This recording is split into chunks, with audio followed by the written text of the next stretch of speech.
Howdy, gents. Couple minutes early. Hope everybody's doing good.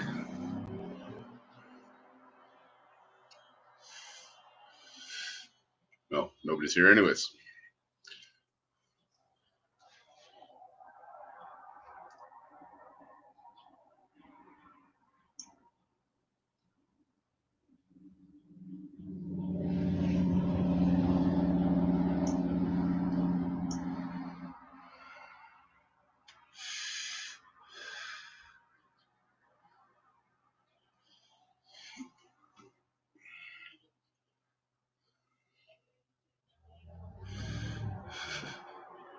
Oh, hey, Logan Hall. How you doing, bud?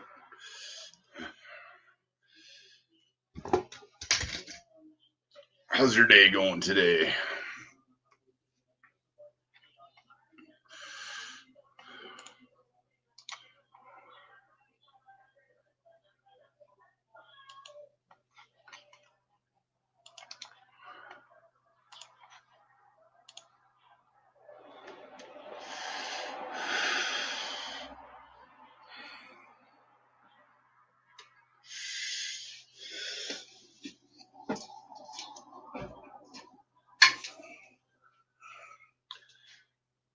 Ooh, yeah. Can you smell and taste? Apparently, from what I've heard, that's the first thing to go.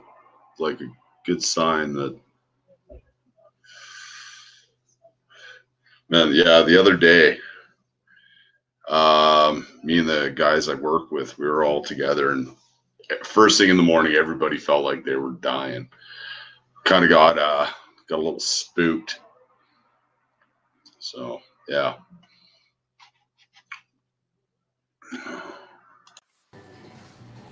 Howdy, Robert.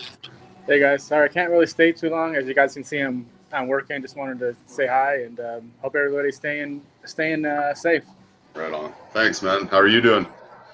Just busy, you know. Luckily, I'm still working. I'm in LA, so it's pretty tight down here. But I'm kind of lucky in that I get to go to work, so I don't have to deal with being at home all day and killing myself that way. Yeah, I hear you.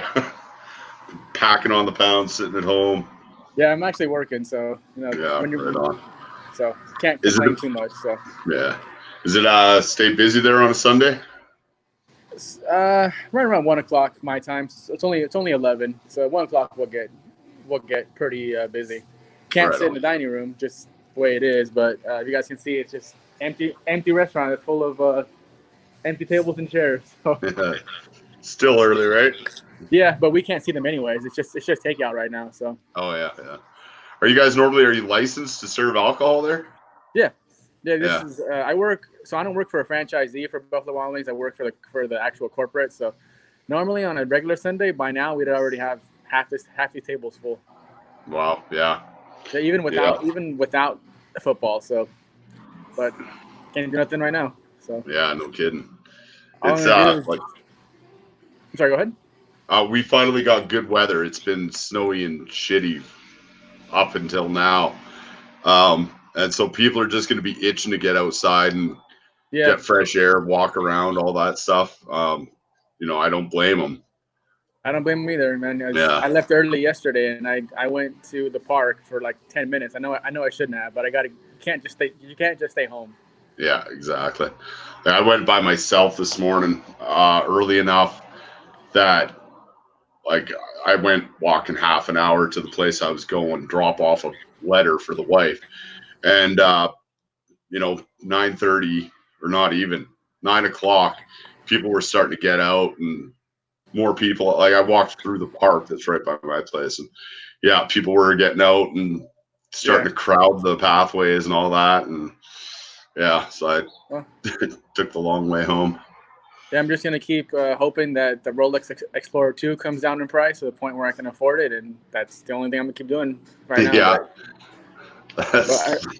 But I gotta go. Everybody, take care and be safe. All right. Take care, man. Thanks Okay, for guys. Thank coming you. on. Take it easy, man. Right on. Chip Gage, hello. Yeah, Logan, that'd be nice, eh? We should be getting into hockey playoffs right now, which that ain't happening, so kind of sucks.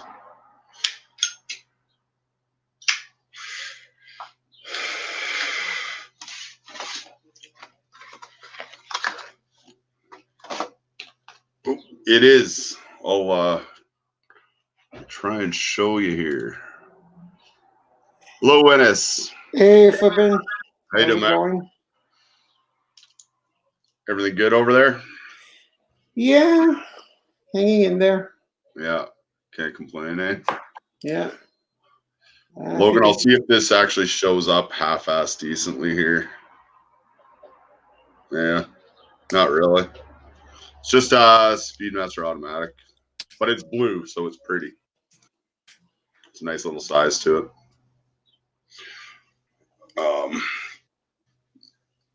Yeah, I kind of came on a little early, and yeah, is what it is. The beaver tail, I haven't heard back from her yet. When I messaged her on Friday, and I'd imagine she just got busy for the weekend. She said it was probably a couple days from finished being tanned. So hopefully this week I can run out there and grab it. Yeah, that's interesting. Yeah, cool. It's neat stuff. She's got quite the, like, she's way out in the sticks. And hey, Logan. Good call with the Speedmaster. So yeah, chicken how, hey. How are things going over there? Yeah, finally the weather's turned, so everybody's going to be wanting to get out and get social. But yeah, I mean, you guys aren't doing so badly, right? The number of cases and stuff. So no. And they actually traced the majority of the cases have spawned from a meat packing plant south of here. So, and it's a place where it's a lot of foreign workers. Mm-hmm. You know, they live big family, lots of people in the same house. Yeah, that doesn't help. No. But Alberta is they're testing well, right? You guys are like almost 100,000 tests at this point, so yeah, access, like everybody's got access. We've got the tests here, so yeah. I think that's the thing about, I think BC, Alberta, and Quebec, you can sort of believe the count at this point. Yeah. It's Ontario, I think that it's lagging a little bit behind, but they're getting there. So yeah. I heard something really disturbing. I just read it a little while ago. 1 in 1,000 people in New York has died from it. Yeah, that's pretty sad. Yeah. I mean, it's like up here with the retirement homes. I mean, it's in the end, I don't know what the count will be, but you know, they're getting, like, most of the retirement homes are getting wiped out like half at a time. It's pretty pretty crazy. That is so sad, like, you know. Yeah, I mean, you know, we obviously don't want to get political or whatever, but it's pretty crazy that they were getting tons of complaints about conditions and stuff for like over a year, right? And, yeah. Like I've known quite a few people who work in old folks' homes and stuff like that, and they do what they can, but they seem like they're just mismanaged, and you know, it's all about the bottom line. They're never staffed properly. They're never properly equipped. Like, I don't know. Definitely, it's crazy. Yeah. Yeah, what are you gonna do? Oh well. So what are we gonna talk about today? Well, Thomas is out. Okay, he just showed up right on. Hello, Thomas. Hi there, Zip. Are you well? Hi, Anna. Hey, Well, Thomas. how you doing on this Sunday? Not bad, not bad. That's good. We're discussing what we talk about. What about you? How is life in the UK these days? Yeah, it's a beautiful sunny day today. I've been relaxing in the garden and taking a nice walk and just come back to enjoy the zip show. Nice. Right on. Good to Right hear. on. Yeah, we got some nice sunshine. It finally feels like a spring day out there today. So I'm wearing shorts. You might get a cameo appearance of my Good stuff. pasty white legs. First time wearing shorts in a while. Yeah, it's not shorts weather here yet, but No. Have you got snow, Anna? No snow, but it's still like in degrees Celsius. It's still like -2, -3, -5 during the night. So, Right. wow. It gets to 10 during the day, but most of the morning is chilly. Yeah, we were kind of hoping that Thomas would have a good topic of discussion for today. Well, Thomas and I had discussed one thing, right? I don't know, Thomas, if you had another idea, but the whole slightly affordable independence. I'm not sure if you guys want to talk about that. Yeah, that's a good one, Ernest. Yeah. So, I thought about that for a couple of reasons, right? And one of them is that we've talked a lot about really expensive independence lately, right? Like anything from Jaune, Moser, Grubel Force, all those things. But I figured we'd talk about independence of all kinds of price points, right? Going from relatively cheap, right? As cheap as a couple of $1,000s is, to like, let's say Omega Rolex range, right? So not too crazy. Nice price bracket. Yeah. And hello, Blue Shirt. Hi, Blue Shirt. You are my friend. I'm well. How about you guys? Yeah. Not bad. Doing well, my friend. Do I sound okay? Yeah, not too bad. Yeah, can you turn the volume up a bit? Turn my volume up a little bit? Yeah, I could do that. Yeah. So what I can do, I had a list, but I didn't email it to you, Flippin'. But what I can do is I can like put link after link in the private chat, and we can take them one by one. That sounds like a great topic, Ernest. Yeah. Yeah, that works. And they're not all like super high horology, right? But they're also not crappy micro brand with a crappy, Chinese tourbillon in it, right? Because I think we're all tired of seeing all those Facebook ads. Yeah, but within reach, within reach, right? And I think that's what the interesting part of it is. You have a lot of these micro brand independents that are mostly junk. They're not cheap, right? We're not talking about $50 watches or $100 watches. Sometimes you're talking about $1,000, $1,500, $2,000. And so let's look at what you can have for that price. And look, they're not all like crazy discoveries. Some of them you will have seen them before. But so the first one is Sartori Billard. And I thought this would be a very interesting one to start with because it's done by an industrial designer. So Armand Billard is an industrial designer. Interesting. And it's not high horology movements, okay? It's STP movements. I don't know if you guys are familiar with STP. Mm-hmm. Yeah. That's the Fossil. Yeah, it's Fossils. So this is basically Fossil's ETA 2824 clone, right? So nothing crazy special, but you can get fully bespoke watches in the 2,700 euros range. And the really cool thing about it, first off, it's not an off-the-shelf normal case, right? Like a lot of these micro brands, it's the usual case that you can get anywhere, right? That fits an Unitas or ETA or whatever. They're really nice cases, and the dial is a heat-treated titanium dial.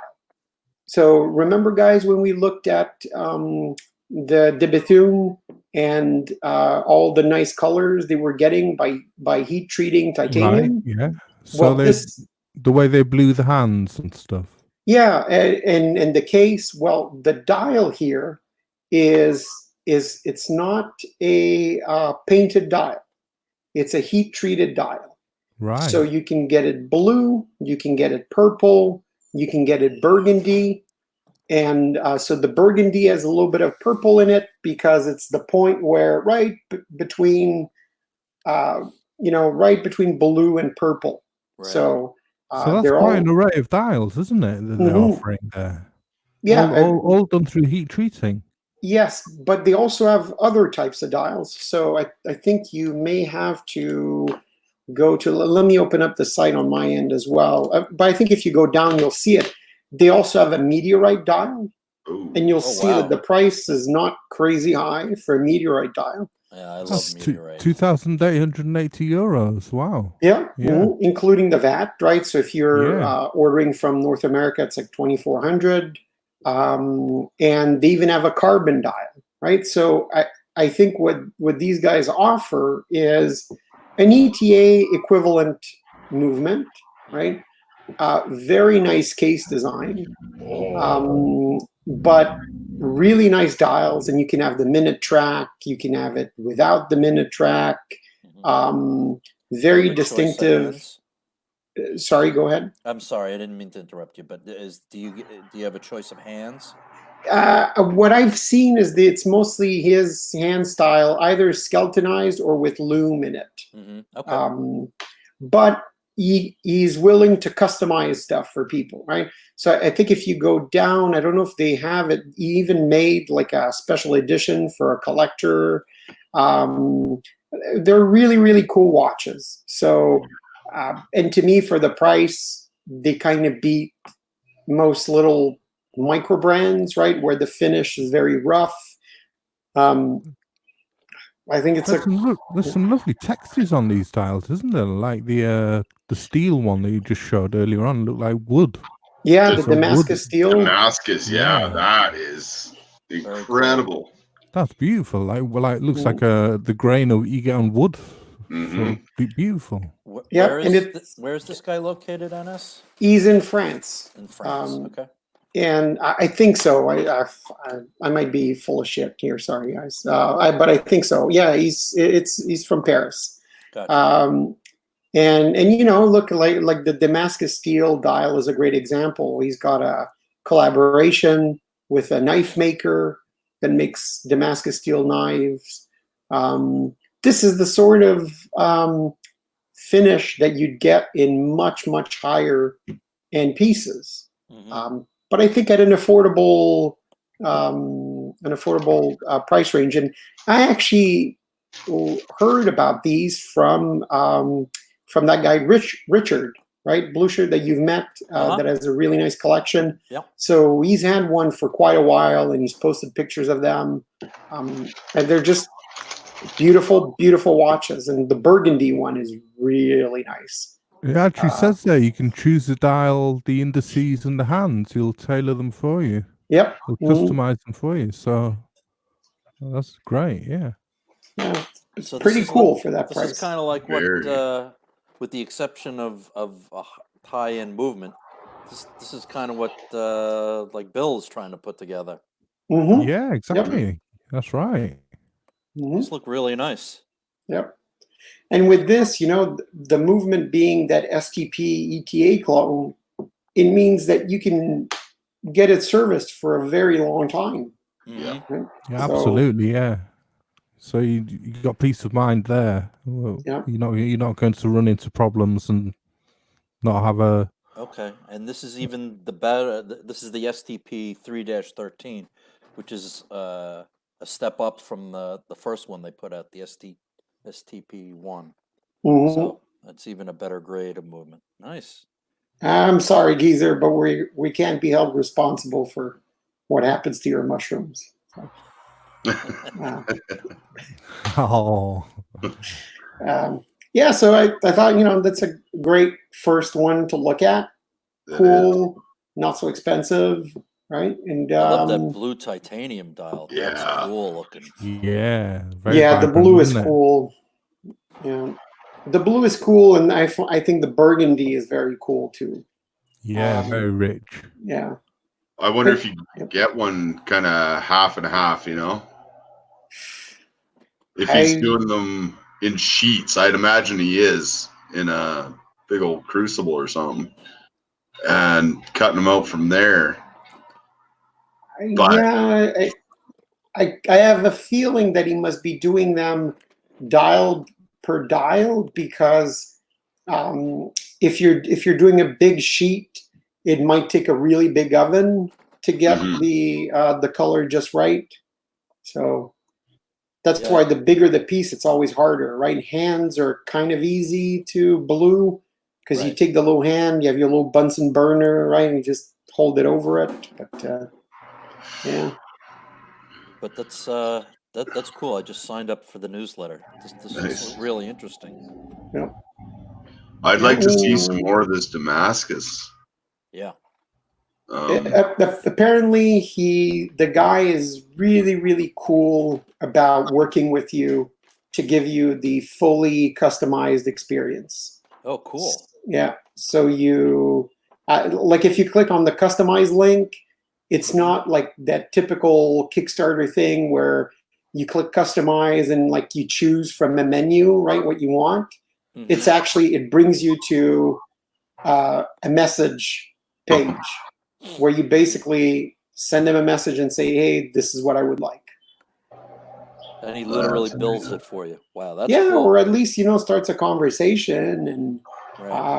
And look, for sure, I think there is titanium dials are where it's at, right? Right. Agreed. Really, they're cool.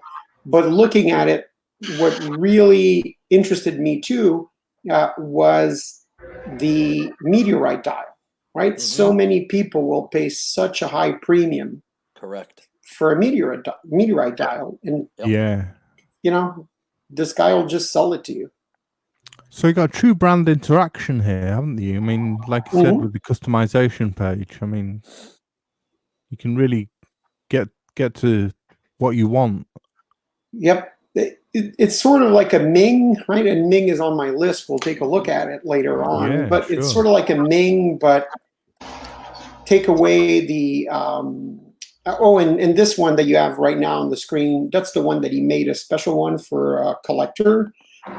If you click on it, you'll see that the case and crown is actually matte finished. It's really, really cool. Oh, yeah. But yeah, it's kind of like Ming, but swap out the waiting list and the higher premium with, maybe like a lower end movement, but a really personalized experience. Where did you find this guy, NS? I from Richard. Richard's been posting about it. Yeah. That guy Richard's been posting about it. Like the first time I saw it, the first time he posted it, I thought, because on Facebook, which I still don't know why I'm still on Facebook, but you get a lot if they track your cookies, right? And so if you look at watches, you get bombarded with all these stupid Kickstarter watch ads.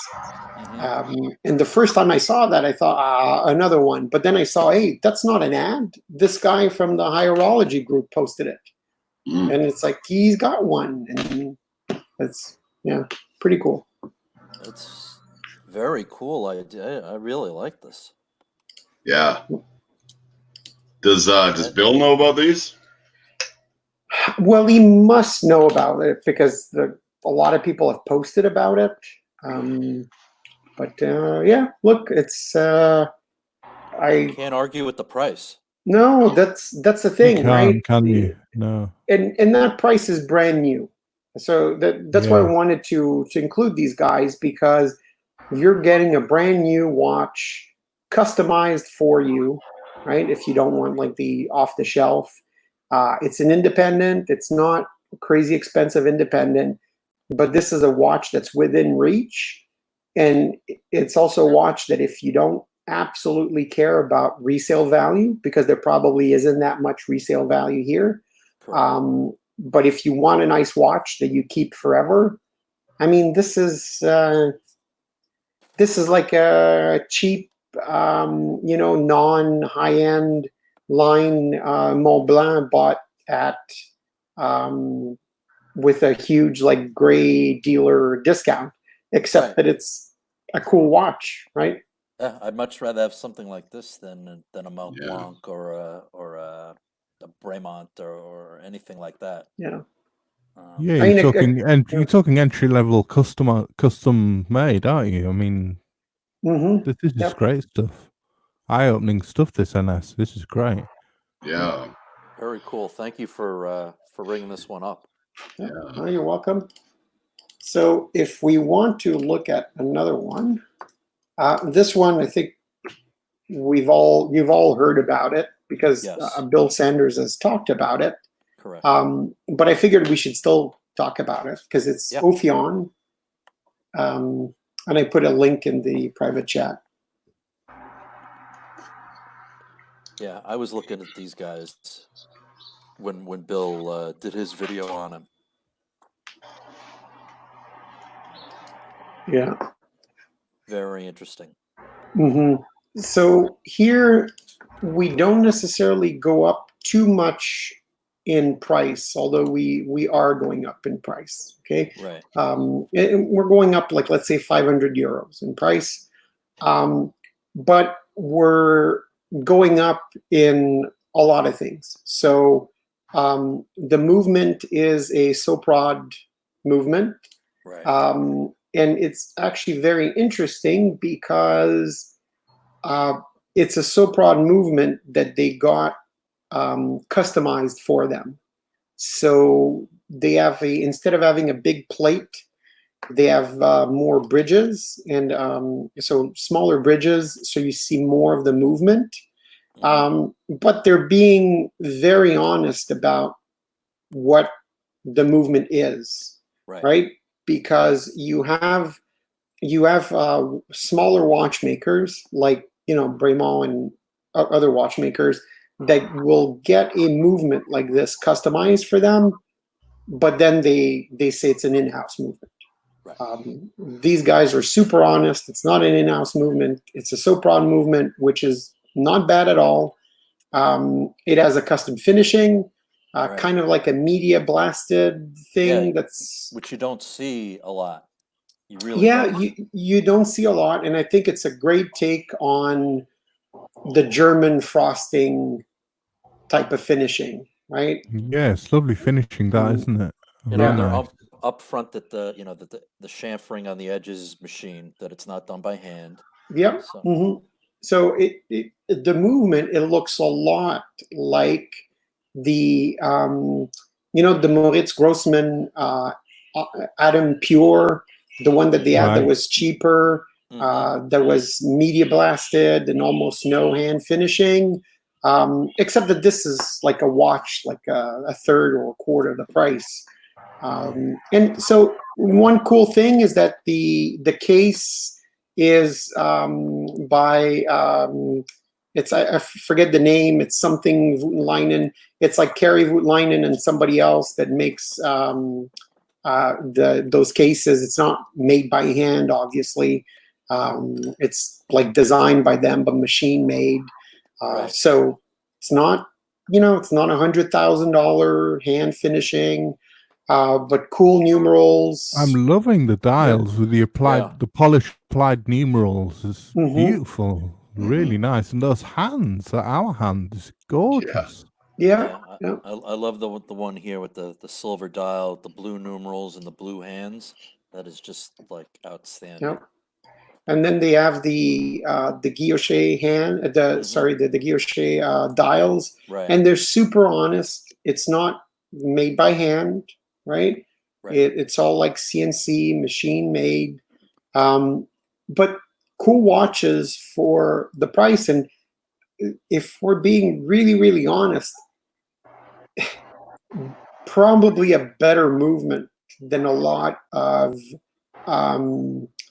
sort of like ETAs with a custom rotor, right? Right. So I think they're cool watches. And hey, Watch Habit and Chip Gauge, Hey, guys. welcome. Hi, fellas. You go on. You well? Habit, Hey, guys. How are you? Well, so again, another independent that doesn't break the bank. This is not the Sartori Billard that we saw in this one. They're not going to be the next Jaune, right? Right. It is what it is, but they're cool watches, and I think they're watches that if you want something really cool in your collection, it's it's worth it. And I think a lot of these two first watches that we saw, a lot of people have lost more money on a single watch than what it costs to buy one of these. Right. So what do you know what the price point? Sorry, Boucher. No, go ahead. Do you know what the price point was on these, Ines? 2,900, I think, euros, or is it a little bit more, or 3,400? Right. Let me check. Those teardrop lugs are great, aren't they? Yeah. Yes. Got Love those. that Vacheron look. Yeah. So the one with the guilloche dial is 2,900 euros. Really? And that's a steal, isn't it? yeah, and the one with just the polished dial is 2,660. So that salmon guilloche dial's gorgeous. That's what I was just saying. Yeah, beautiful with the blued hands. Yep. Oh, I'm not a big salmon dial guy, but it's just subtle enough. It's really nice. Yeah, those blued hands just top it off. And like you said, I mean that's so proud movement. It's a nice movement. And a smoke eater, yes. Hi, smoke eater. Yeah, we got you guys. And that's something means is being honest. Yeah, I'm going to try to be honest.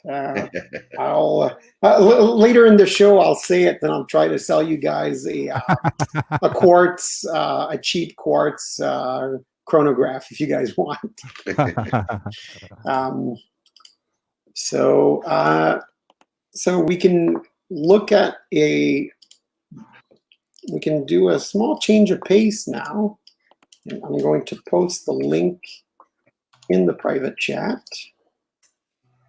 And the next one is, it's very different. It's a young watchmaker that is actually active in a couple of Facebook pages, but he's very active. And thanks, Smoke Eaters, and hi, Junior Johnson.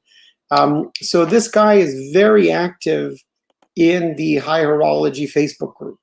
Wow. Young guy, very talented. And what's really interesting about these watches is that this is a Unitas movement, as you can see from this picture, very standard Unitas, but with a very different type of complication dial side. So some of them, he actually puts the escapement dial side. He's got a little small hour and minute indicator. He has a little moon or planet that rotates. Globe on there, hasn't he? Yeah, a little globe. And he'll show like how he does the globe all by hand, right? With hand finishing and everything else. And he'll customize things for you, obviously. But really, really interesting high finish. If you click on collection, you can see the different watches that he has right now. He has like 3 main three main watches, and like the Terra Luna is the most expensive. It's 8,000 euros, but the Time in Motion, that one starts at, I don't know if he's still selling it, but it starts at 3,800 euros, the cheapest model. Right. So obviously, this one is a higher range of prices. But the one with the globe, the Terra Luna, you have to understand that's a lot of work to do all by hand. And hey, Williams watches, and yeah, like it's really, really cool watches. I find a great take on just taking a Unitas. Like how many brands just take a Unitas and put like dials on them, different dials. Kind of like there's a few German brands that do that. It's kind of uninspired, right? Nothing special. But this guy here is really trying to do something pretty cool with a standard base movement. Right. Very cool.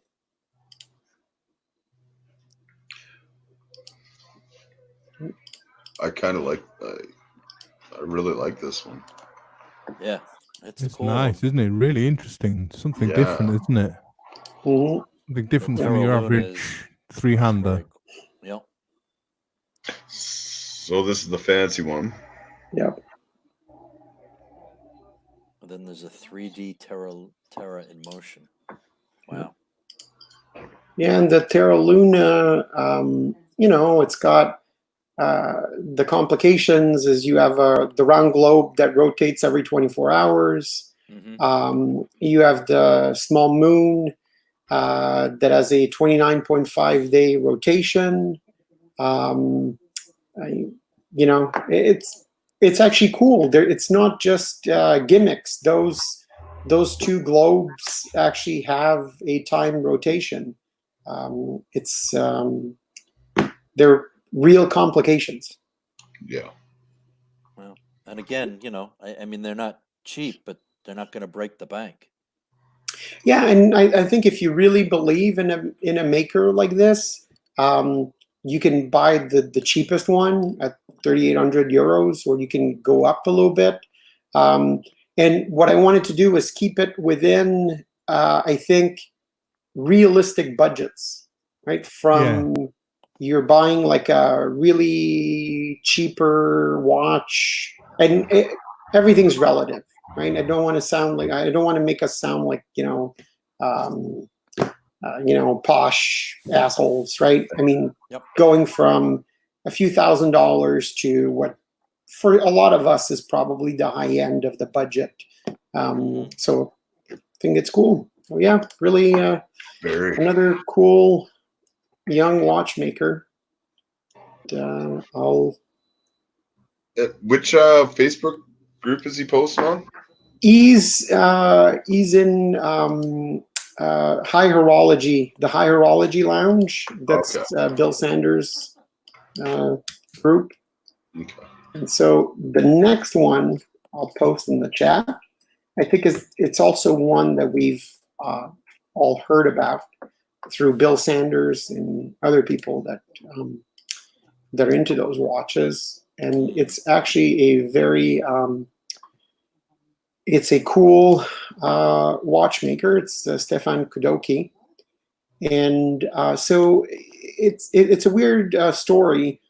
This guy is very, very talented in hand finishing, and his early works are not something that I'm really into.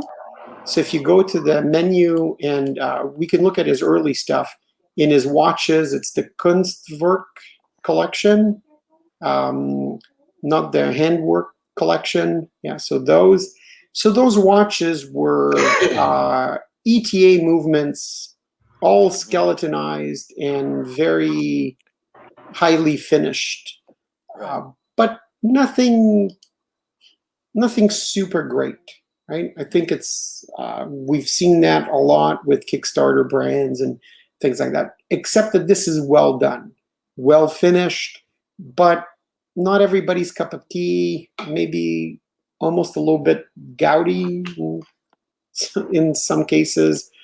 But if you go look at the his handwork collection, I think that's where it really shines. And he won a GPHG prize this year or last year with it. So if you go back to menu and look at the handwork collection. These are fascinating, those ones. They're actually sort of artworks inside the watch, aren't they? Yeah, they are. But his handwork collection, what's really cool is they're much more classical looking watches. Yeah. And he got a movement designed for him by Richard Habron. Oh, really? So yeah, really? it's kind of a modification of their A11, which is kind of a 7750 based watch, right? So is he Dresden based, this maker? Where is he based? I forget where he is. It's a good question, but he must be near. Yeah, must be near all the other makers, sure. Yeah, and if you look on the image of the movement, the close up one, yeah, the last one, and I don't know if you can click on it to enlarge it. I think you can enlarge it. This is, I'm not going to say this is Dufault level finishing, right? But some people have said, like the smooth beveling, things like that. This is really, really, really high-end hand finishing. Yeah, that looks really nicely put together, doesn't it? Yeah. So really nicely put together.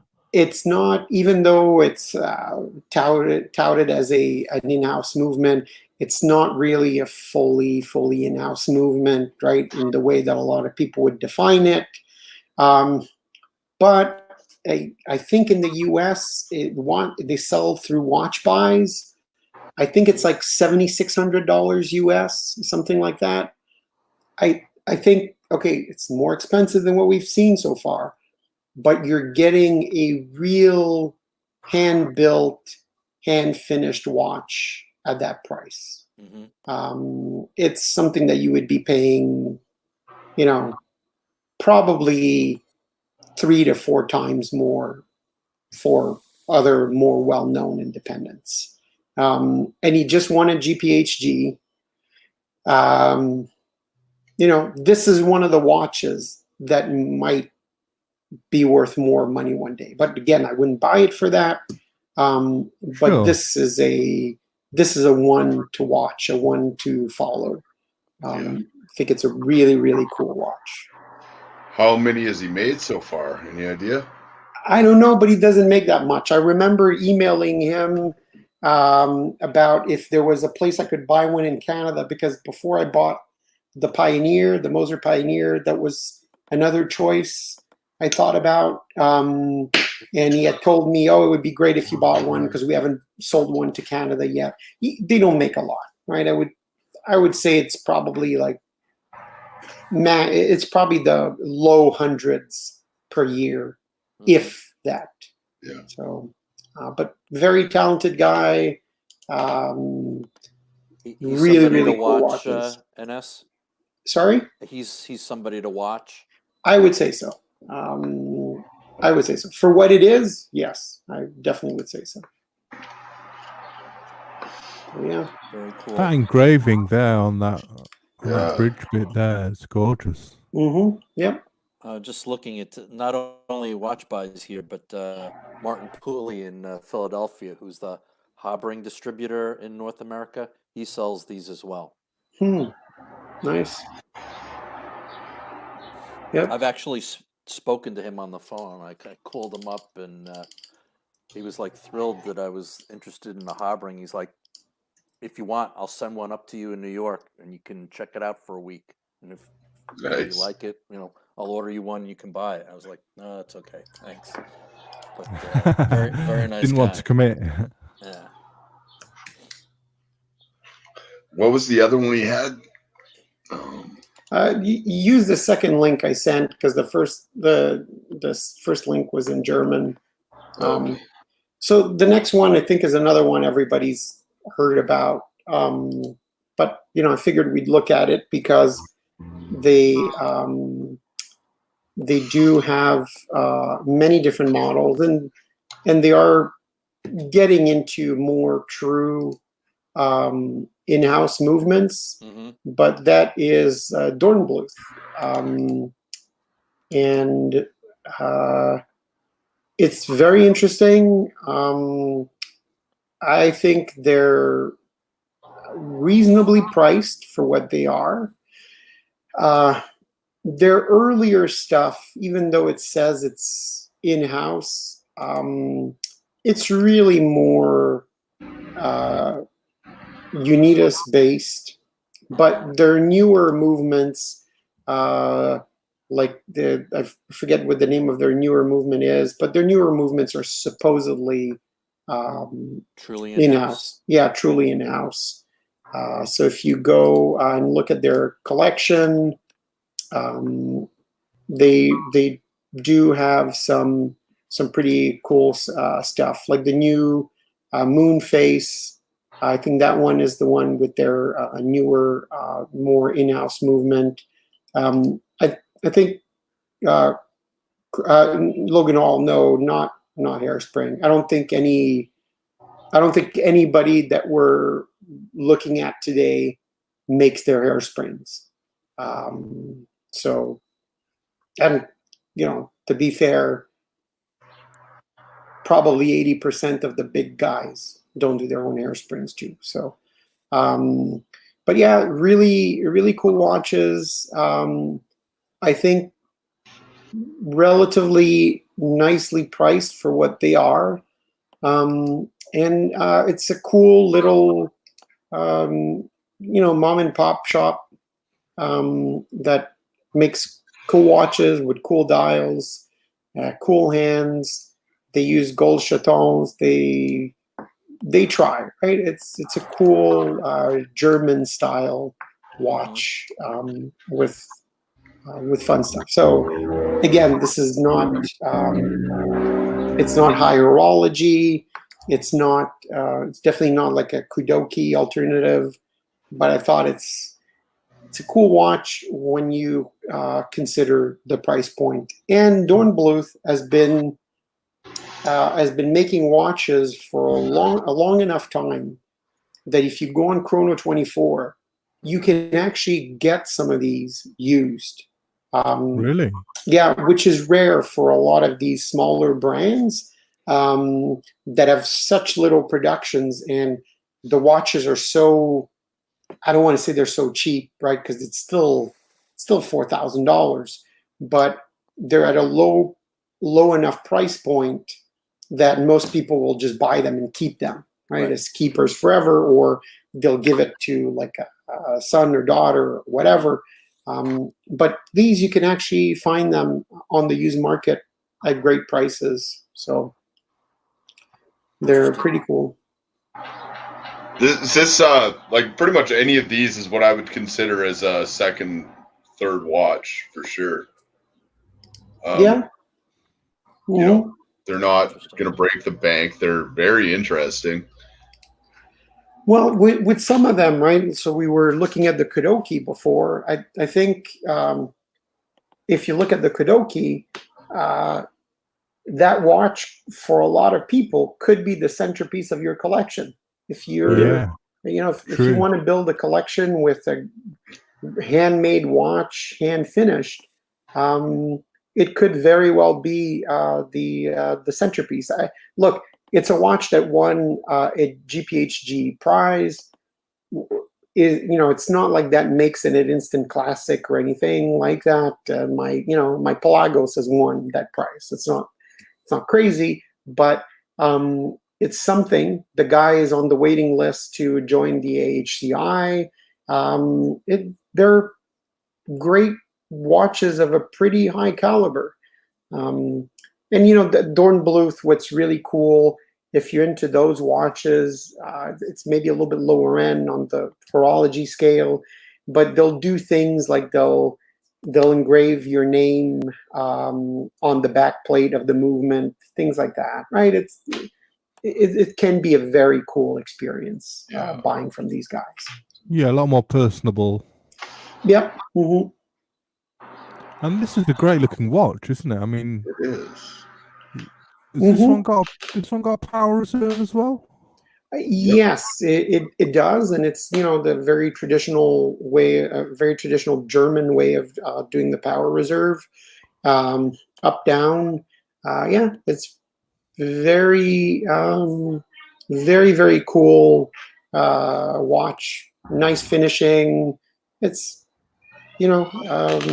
and there's a lot of and yes, Logan, they do have display backs, and I've seen a lot of people with very, very expensive and cool collections with one of these in their collection as well.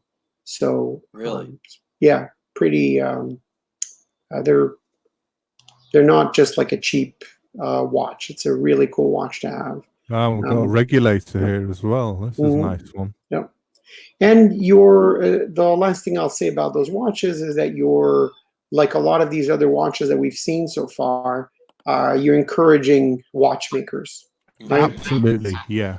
It's not a couple of Kickstarter guys that are ordering all their parts from China and putting it together. It's all positive stuff in that sense that you're encouraging independent watchmakers to make handmade watches, aren't you? I mean, yep, main thing. Definitely. And hey, Orange Hand, how's it going? Hi, Orange Hand, well. Orange Hand. So out of all of these, which do you like the best? So far, if I had to buy one, like price not an object, I'd buy a Kudoki. If I was on a budget, I really like even though it's the least high horology of the bunch, I really like the Sartori Billard.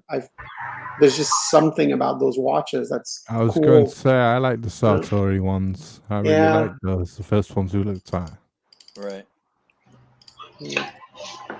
So I'll post another one in the private chat. I think that the next one is also one that that a lot of us have heard about. The Ming. So I think Ming is, again, I always bring up watches that have a cool story. And a Geezer, who knows? That's possible. And yes, Watch Habit, those are hand assembled. So Ming, I think we've all heard the story. It's a photographer and a bunch of watch collectors and designers that were all themselves watch collectors, decided in Singapore to start their own watch company as a sort of, not a Kickstarter, right? But like a high-end, like, hey, let's do a small project for watch collectors. And their early watches are fairly cheap. So if you look at the 1706, which is their classic watch, it's with a very, I want to say, simple movement, nothing fancy. It's an ETA 2824. Mm-hmm. It is still an ETA, right? But 1250 Swiss francs. So that's $12.50 US dollars. Right. Beautiful dials, beautiful case options. They make them in different editions. Most of them they're usually sold out except for whatever's the latest edition. The slate one's really cool. The copper one right now is really in. A lot of people are buying it. Nice, cool watch, cheap price, right? Relatively. This is the one Fed has. Yeah. I think he has the slate or a blue one or something. Yeah. So it's a cool watch. But with the 1902, what they did was they decided to go with a Schwartz Etienne movement. So for those of you who don't know Schwartz Etienne, they're a movement and watchmaker, pretty expensive. They make some fairly expensive high-end stuff. And here's a caliber that was made for them, for Ming. This is a world timer, but if you look at the movement, you're going to say, wow, we're going from like, $1,300 to, Oh, that's nice. yeah, to 10,900. Like, what the heck, right? We just went up by a factor of 10. But if you look at it closely, so if you zoom in, this is hand finished, hand beveled, very high-end, high horology finishing. That's So nice. yeah, they're trying to make the switch into the partially translucent dial, all that stuff, right? They're really trying to make the jump into something that's a lot higher end. So would I spend that money on that watch? There's probably other stuff that I'd like to look at at that price, but you're still getting a really amazing micro rotor, hand finished movement for the price of a Rolex. So, and you'll never see another one, likely. Yeah, I know they don't make that many, so it's a cool watch. That is cool. Yeah, it does look great, doesn't it? Certainly looks fascinating from the back. Yeah, they certainly take good pictures. They do. Ming is a photographer, right? So yeah.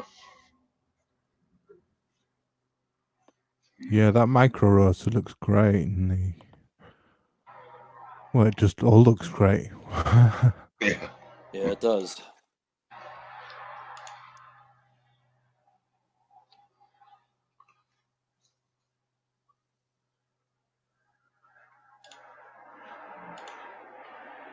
Very cool. Yeah, I'm just kidding. But you're talking 12,000 Swiss francs for that, aren't you?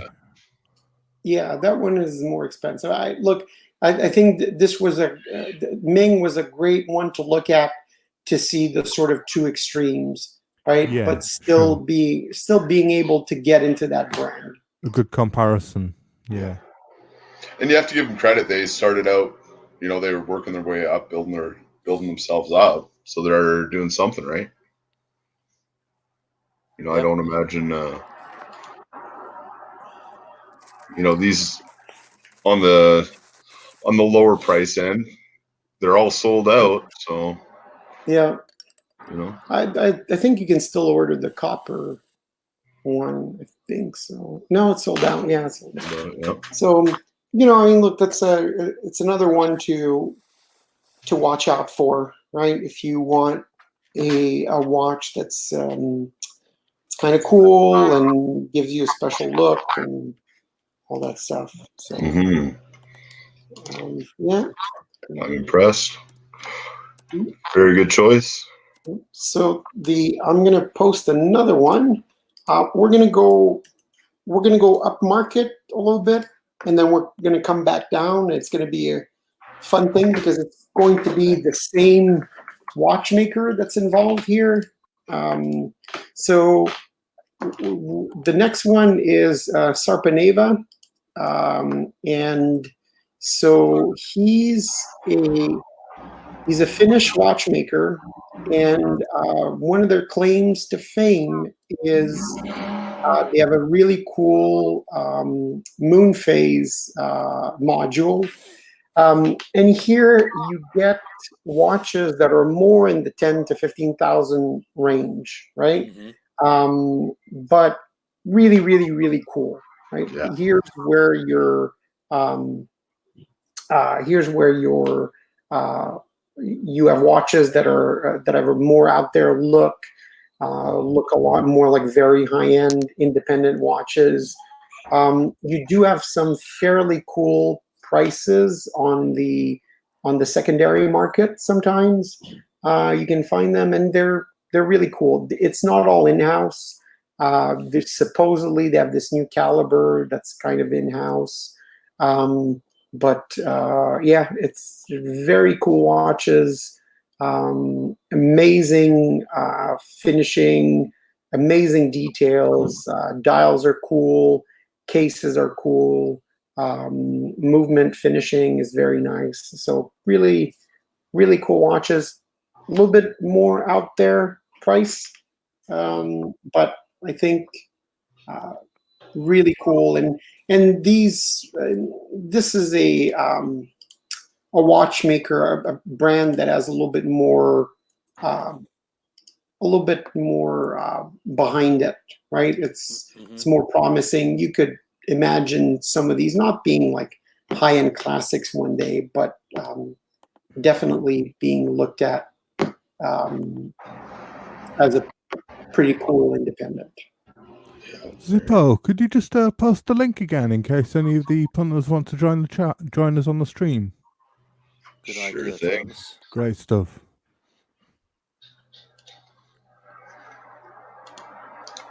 Yeah, that's an interesting looking watch there, NS. That's a really nice one. So sort of umbrella style dial. Then, I don't know if you can see it all that well, that nasty little moon man. Mm-hmm. Yeah, I dig these. Are they all just custom orders sort of thing? I think a lot of them are. They're pretty much made to order. Do people ask for crazy things? I'm not sure, right? I think a lot of people probably use a model that they see as a starting point. It's an interesting business model where they make some pretty crazy out there stuff and post it on Instagram, right, and generate a lot of business that way. TikToking has had a few for sale. So really, really cool watches. Yeah. They've adopted an interesting case shape, haven't they? Mm-hmm. Yep. Wow. So, Is there more? Yeah, they've got a few slightly different. They've got a signature style to themselves. Yep. And so cool thing about Stefan Sarpaneva, he's not like this is not like a guy who just started a low project, right, that came out of nowhere. He's been working as a watchmaker since 1994. right. He's apparently worked for Piaget, Parmigiani, Vianney Alter, Christophe Claret. So, he's Right, so it's done his time. Yeah, no, he's worked with a lot of high-end watchmakers. So it's definitely a cool watchmaker. Yeah. And like look at these, right? It's kind of skeletonized, but yeah, I was gonna say you can see all the workings inside Yeah. that one. It's amazing. but very tasteful, and Yeah, and you even got a face on that on that wheel. It's like a sun. And the crown. So Yeah. I wonder how that moon phase works. Is it all is it changing or am I tripping? It depends. I think it's a disc, or I think it's a disc that goes around it. Yeah. Sorry, over it. Yeah. Yeah, that's neat. Mm, I like that. yeah. That's great, isn't it? It's like the man in the sun or something, isn't it? Mm. And again, right, we're not at the $2,000 price point anymore. But Yeah, we're also sure. not, when you look at this, right, you usually think some high-end independents where it starts at like $50,000, $60,000, right? We're still within the kind of Rolex range here. The higher end, but still. Right. He's got those lovely FB Jean style hands on him, Mm-hmm. hasn't it? Yep. It's gorgeous. Wow.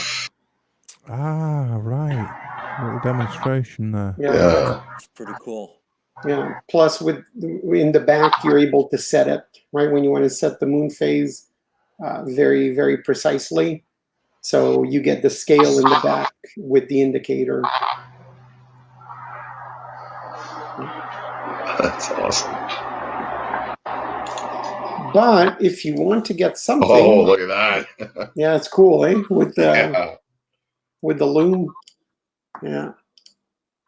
But if you want something that Sarpaneva's been involved with, but at a much cheaper price point, so here I'm going to post in the private chat. You might have seen these before.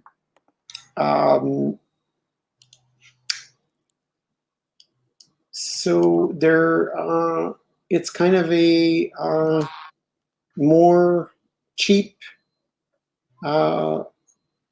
Sarpaneva watch. They're soap rod movements.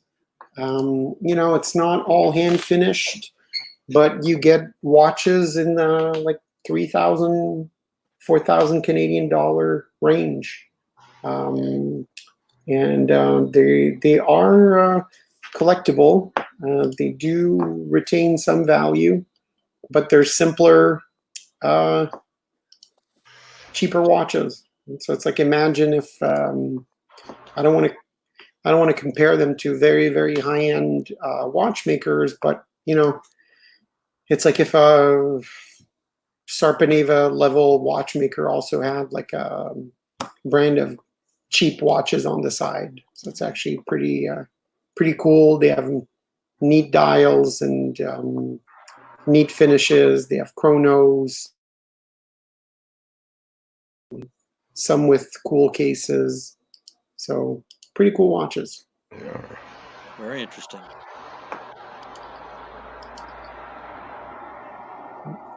I like the dial of that pilot's watch. That's quite a nice dial. I was just going to say that. The numerals on it. That's Mhm. a nice one. Yeah, if they have quite a few interesting models.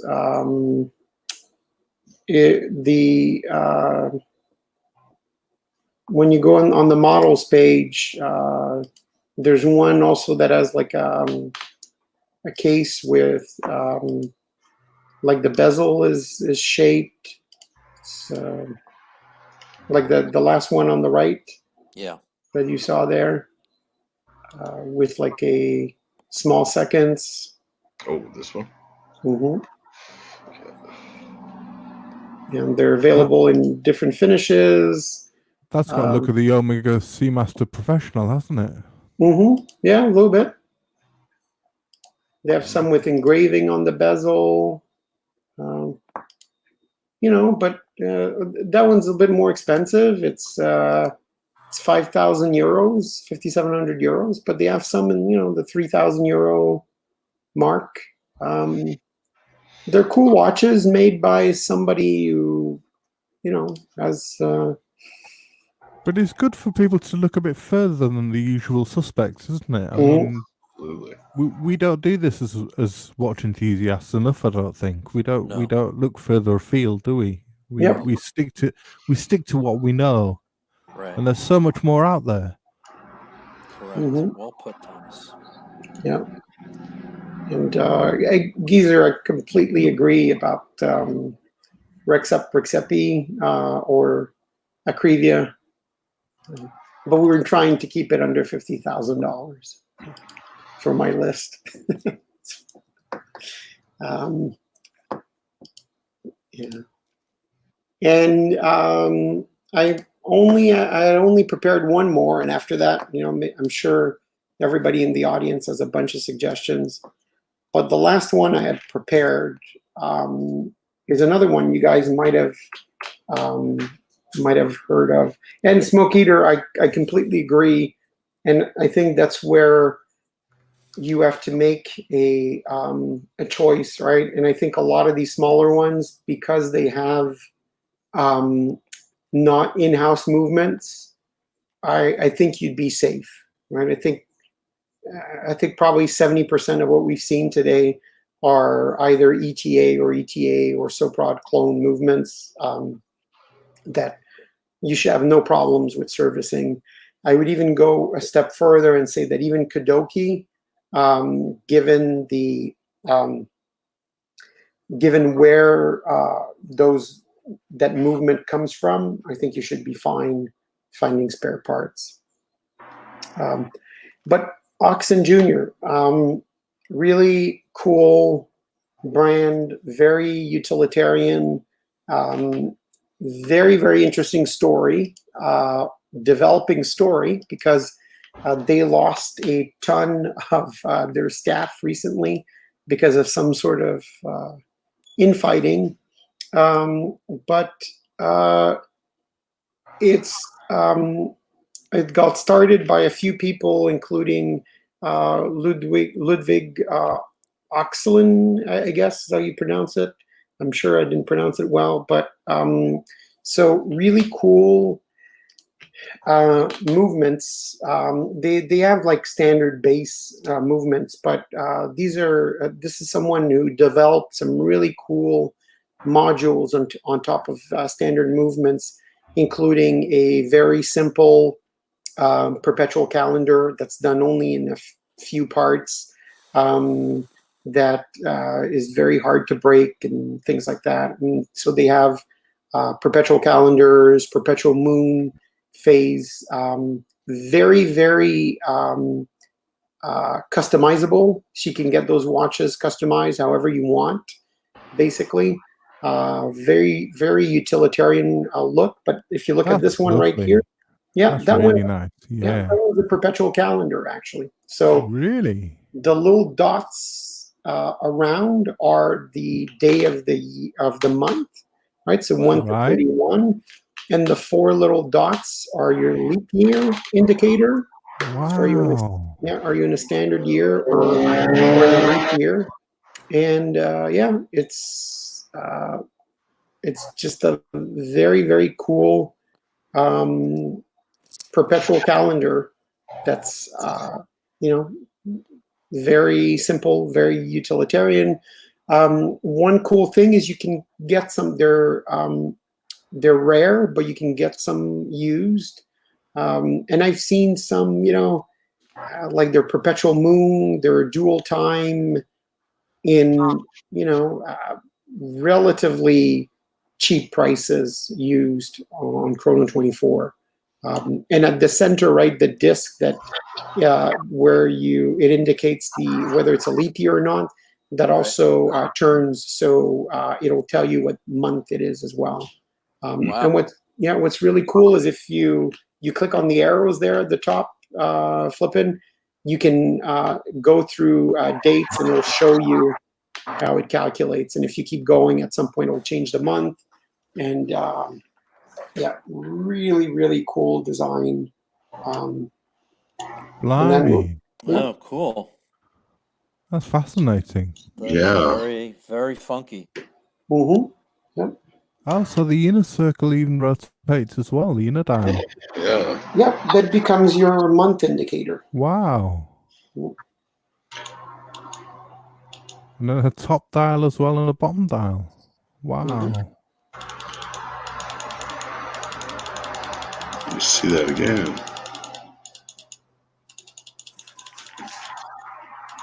How amazing. Yeah. It's such simple, it's like a Bauhaus design, isn't it? Mm-hmm. Yep. Beautiful. So what materials are these made of? I thought the one we looked at looked like it's made of wood. It's possible. They have so many different variants. I think they're mostly steel. They might have some in titanium cases. Lots of different finishes and materials for the dials. Yep, really really cool watches. These obviously are a little bit more expensive, but we are also talking about things like perpetual calendars, right? So,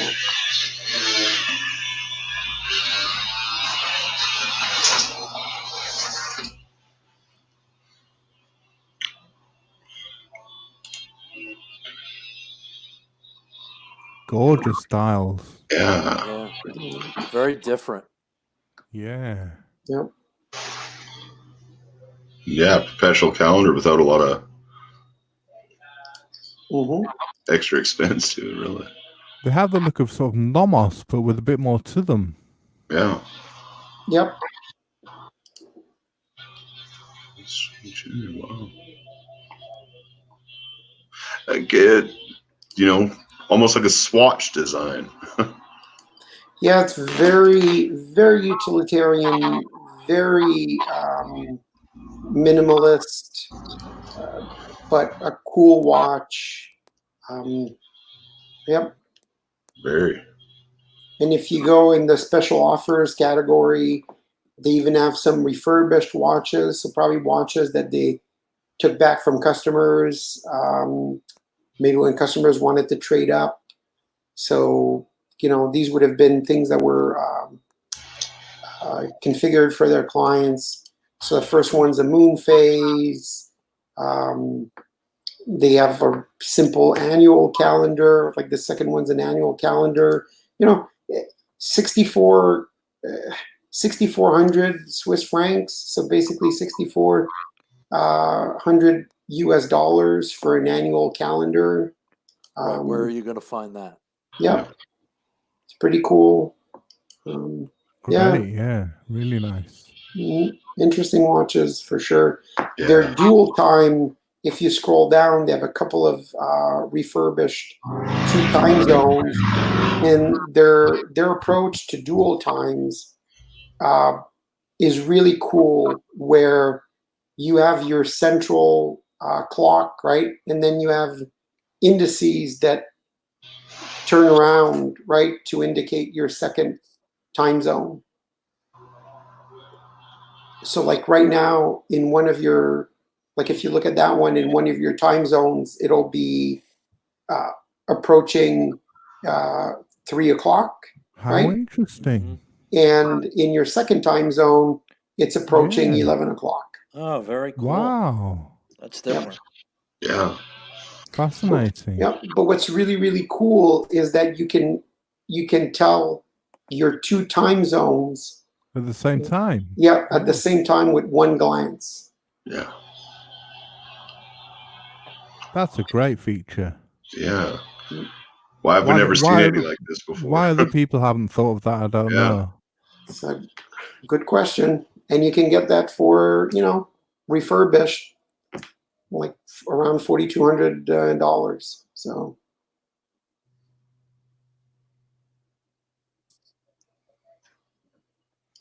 Very Yeah, interesting. that's great. Yeah. I've never heard of these before. No.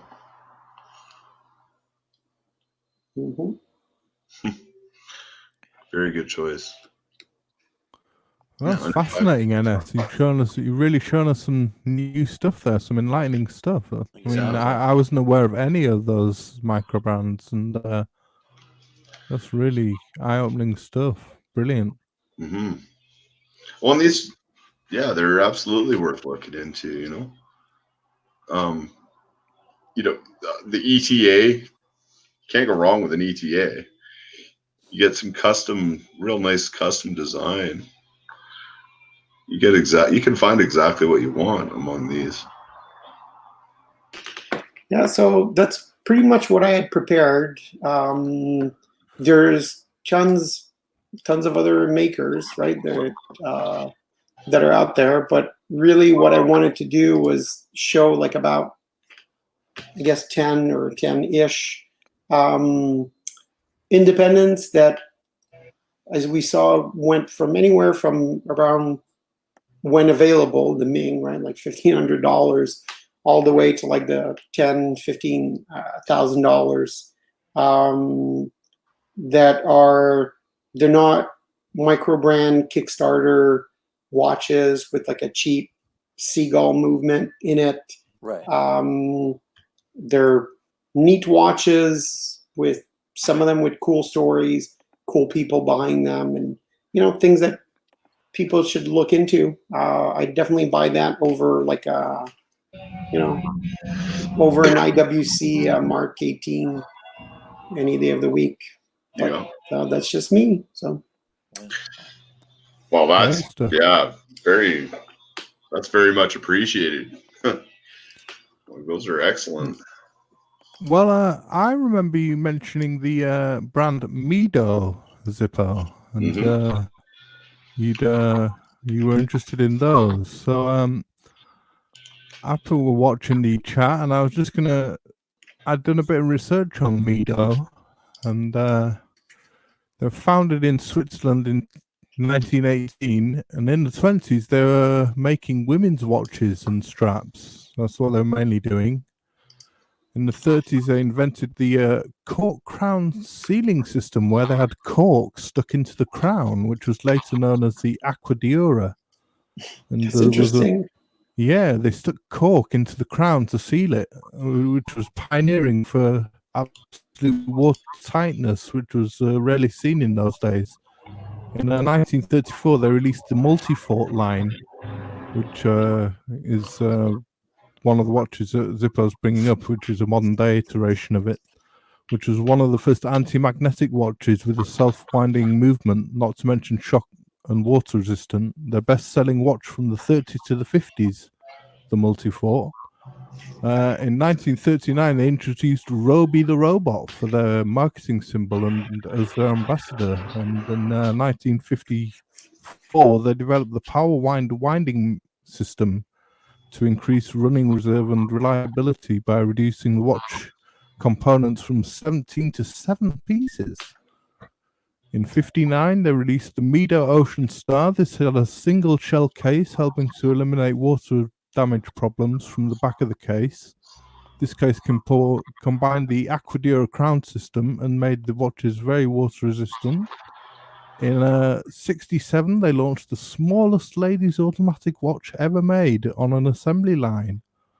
In 1981, Bjorn Borg, the tennis player, became the official spokesman for the brand.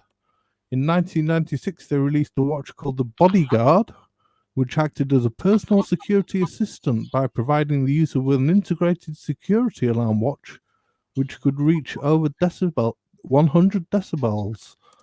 So it's a bit like the Breitling emergency in that sense, or different style. And over the years, they've released several different models that we'll look at now. So this is the Multifort Escape. And so an interesting thing about Mido, I don't know if you guys caught that, but I think it's late last year on a stream, Tim Masso kind of praised them a little bit and said I remember that. They're kind of one to look for. I think the one he talked about was the Ocean Star, one of the Ocean Stars, the steel one. Yeah, I've got that on my list. So this one's a 44 millimeter, 100 meter water resistance, 80 hour power reserve, and it's only 670 pounds. So this is real bargain basement stuff. This is I don't think they have a big presence here in at least in the United States. They do, yeah. One first thing I heard about them is that they're not big in North America yet. Right. I do see them in some shopping mall jewelry stores. I have seen them quite a few times here. Are they Swatch Group? Yes, they are. They're Swatch. Yeah, this is using ETA 2824-2. Yeah. This one is sandblasted PVD coating.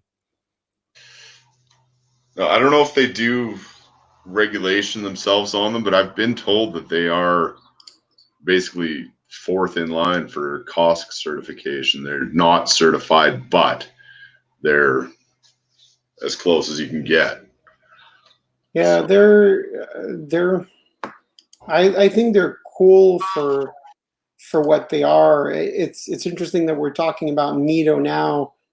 They're one more of those watches than when we were looking at Oris. We were always thinking, yeah, but why buy an Oris when you can buy this, or why buy an Oris when you can buy that?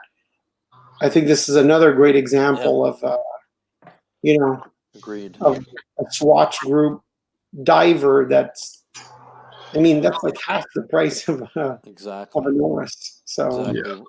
Same thing with Rado, yeah. which is another Swatch brand.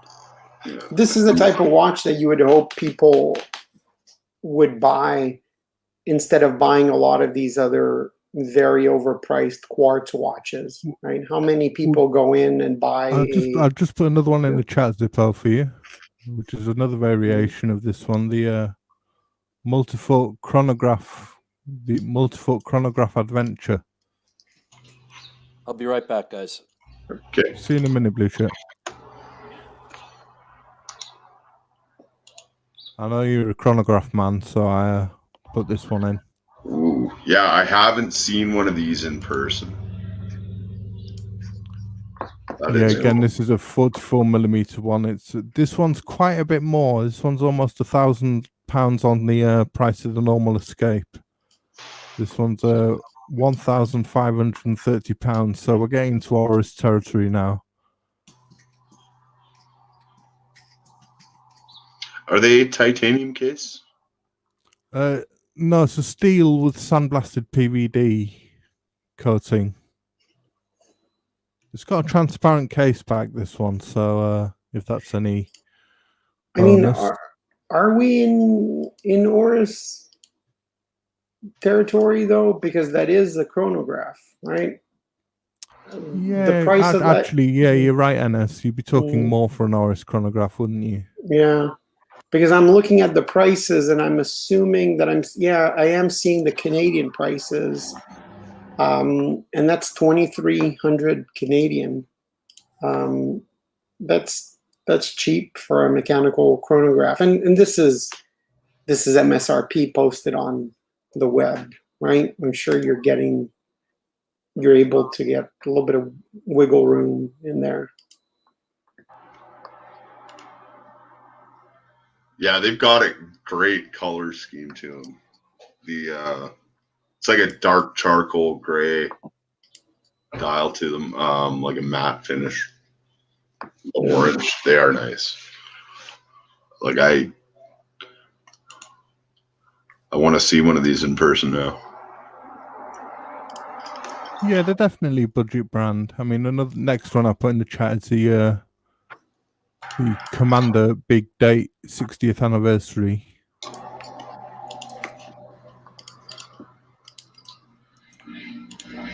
I'm following along. This is interesting. Nice. And these ones, I think, just came out. I think last year was their 60th. Yeah, this was the 60th anniversary of this particular watch, the Commander Big Date, which is a more sort of a vanilla sort of gents dress watch, stroke sports watch. It's a sports stroke dress model. If you take away the 60th anniversary, you'll see the Commander Big Date. It's take away the 60th anniversary bit, and you'll see that. I mean, it's ridiculously priced here, at least. Yeah, it's like, £740. This one. I mean, Canadian MSRP is $11.95. You get absolutely nothing for that.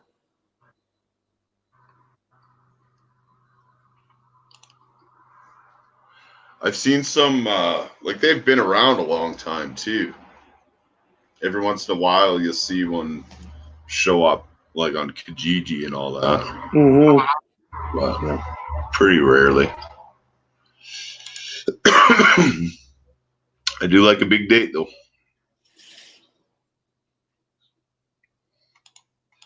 And then, Ocean Star, can we take a look at that?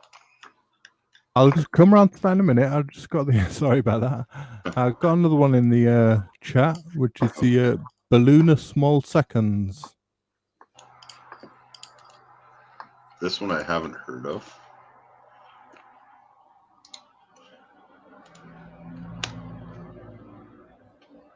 Oh, maybe I have.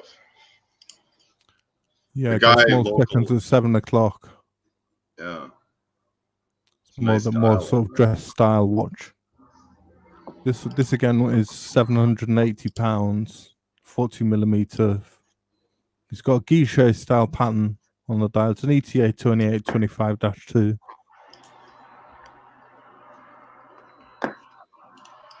It's Cool case. not a bad style dress watch on a budget. No, it's not bad. I mean, it's close to the price point that chronograph that Archie was trying to sell, right? What was he trying to sell?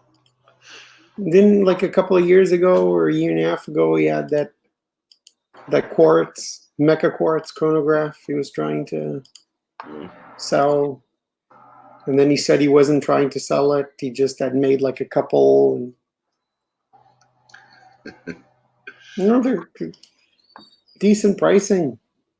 Another one of their dress models was the Baroncelli Midnight Blue that I put in the chat for you. So I guess where would this fit in like Swatch's offering? I guess it's. I don't know. As you like say, apparently they're not seen much in America. They are seen quite a bit in the UK. So it's like a Hamilton, maybe. Yeah, somewhere. sort of like in that sort of Hamilton bracket, definitely. Yeah. I think Asia. I think they started getting into them there, or they had been into them for a little while.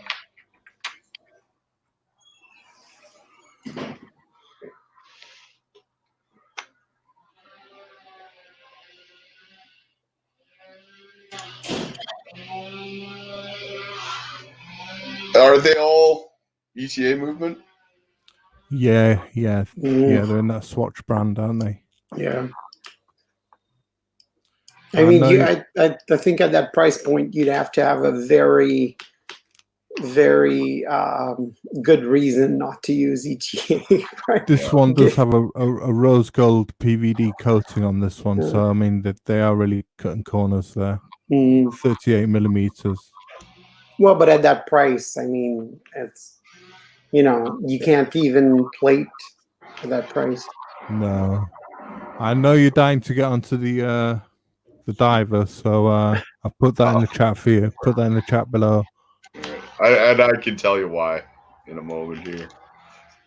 The ocean stuff. It's in the chat. It's in the private chat. And while you do that, I'd have to agree with Geezer. I would get a duality or probably more simplicity.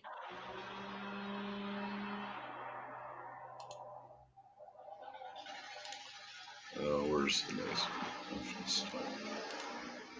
Yeah, so this is a 43.5mm, 80-hour power reserve, 600-meter water resistance.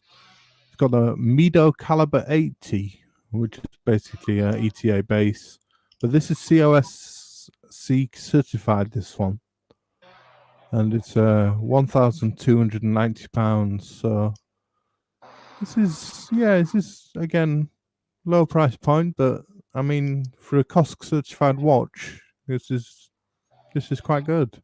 Yeah. Yeah, I mean, it's a 600-meter diver cost. Yeah, I mean, it's quite a nice looking watch as well. I like the handset on it.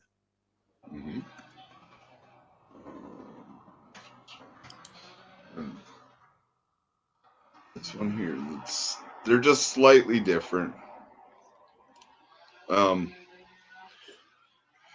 When I first went looking into watches, I think the first place that I went into sold these.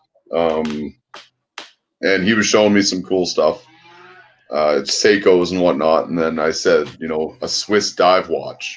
And he's like, okay, check this one out. And Really? yeah, like a lot. I didn't even realize how well built it was at the time. It's comparable to plenty of other stuff out there. And Orange Hand, Yeah, you're absolutely. right. You're absolutely right, Orange Hand. And I just realized that the one store that I can think of, I'm sure there's more than one store in Montreal, but the one store that I can think of, it's in a shopping mall. It's an area where I always pass by when I go shopping downtown. And now that you mention it, they do have a Mito sign and a Tissot sign. So is that right? yeah, so they are definitely similar. Mhm. I have to think that all those brands get to coexist. Orange Hand, like Mito, Tissot, Hamilton. It's got to be a little bit about geography, right? Where they're aiming some brands at some markets and not at others. For sure. Yeah, For good sure. point. Yeah. Or else, between this, the Mito, the Tissot, the Hamilton, you are getting a lot of, but you also get to drown out all the other brands, right? Like Oris and everything else. So The next one I put in the chat was my favorite version of the divers watch that they do. My favorite version of the Mida Ocean Star, which was the Ocean Star tribute, which of course harks back to a more sort of 70s look, and is of course cheaper than the, well, not of course, but is actually cheaper. It's £810. This one. And I comes can on a see why you like that watch. Yeah, it comes on a lovely Milanese bracelet or rubber strap. This one's slightly less wide. It's slightly narrower at 40.5 millimeters. Yeah. Again, an ETA base movement. 80 hours power reserve though. I mean that's good on a watch like this, I think. It looks suspiciously like another diver that Swatch makes. I'm not gonna say which one. Go on, NS, give it away. It looks a lot like a blow prop. You think? So here's an interesting question. This versus, let's say, what's the watch that Carlos just got? This versus the Doxa. Yeah. I'd That's go two with grand. the Doxa. Yeah, That's but you're paying more money. US, the Doxa. Yeah. This is half the price. This is £810. Yeah, so you're talking about $1,000. Mm-hmm. But this, I mean, this compares to the same price as the Doxa Sub 200 that Carlos was going to get. Right, Mm-hmm. that's $1,000. Yeah. So, I mean, the Doxa is using an ETA as well, isn't it? Mm-hmm. 2824. For now, right? You have to assume that Doxa one day will be a Solida Right, at some watch, right? Yeah. So this is using a 2824 as well. I'd go with this over a Doxa. I like the Milanese bracelet. I love it. Yes, so do I. Yeah. Very nice blue.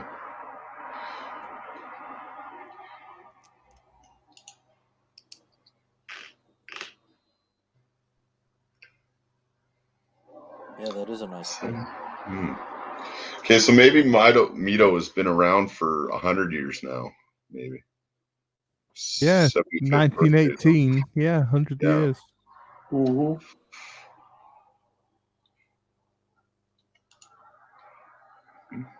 And it's interesting because it's similar watch, similar movement, similar price point. But this is Swatch Group. And just to end on a real oddball by Mido is the all dial chronometer. And this one's this has been designed with a reference to the Roman Colosseum. They say the dial. No, it's the white one, the white dialed one at the top, Zippo. That one, yeah. They say it's Yeah, it's in the all dial. You can go on the Mito site and look at the all dial. it's a white dial one, yeah. It's Yeah. a bit of an oddball, but I don't like these ones with the metal bracelets and the ones that look like dress watches with metal bracelets. They don't do the bracelets very well, I don't think. You know what that bracelet looks like? That's like a Swatch Irony bracelet. Right. You know, that has that like 3-part lug at the top. Yeah. Yeah. Yeah, if you look at the back, it's pretty much, if you click on it and look at a back view, it's pretty much the same, where you see like the case ends in like a 3-bar lug.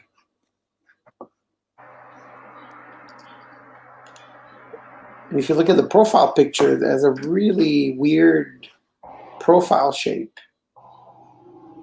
I cannot find the picture. Here, I can send it in the private chat and the address to Okay, thank you. to the product page where you can see the different views. Thank you.